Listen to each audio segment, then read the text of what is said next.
Sir কোথা থেকে আসলেন? দমদম। দমদম কোথা থেকে? দমদম হনুমান মন্দির। চলুন স্যার এসছে কিন্তু একদমই কাছ থেকে, আমার ফ্ল্যাটের সামনে থেকে। আমার বাড়িও কিন্তু দমদমে হনুমান মন্দিরের কাছেই। অলমোস্ট আমি ওর প্রতিবেশী এবং আমি জানি যে বহুদিন থেকে ওর খুব ভালো রেপুটেশন। হোপফুলি আপনারাও লাইক শেয়ার করবেন।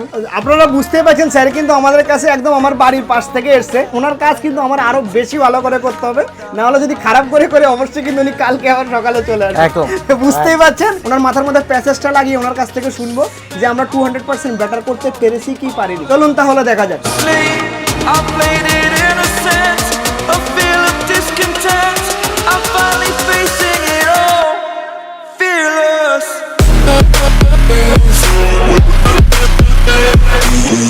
তো হ্যাপি একদম হ্যাপি নাকি? একদম।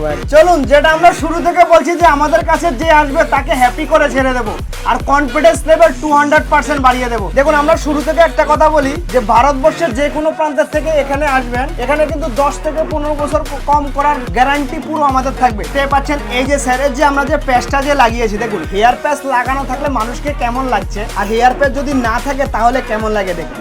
এই দেখুন হেয়ার প্যাচ লাগানো হয় শুধু এটার কারণে। এই দেখুন এই মুহূর্তে ওনাকে কেমন লাগছে, আর হেয়ার প্যাচ যদি না থাকে তাহলে ওনাকে কেমন লাগছে, বুঝতেই পারছেন। এই জন্যই হেয়ার প্যাচ লাগাতে হয়, কনফিডেন্স লেভেল বাড়ানোর জন্য।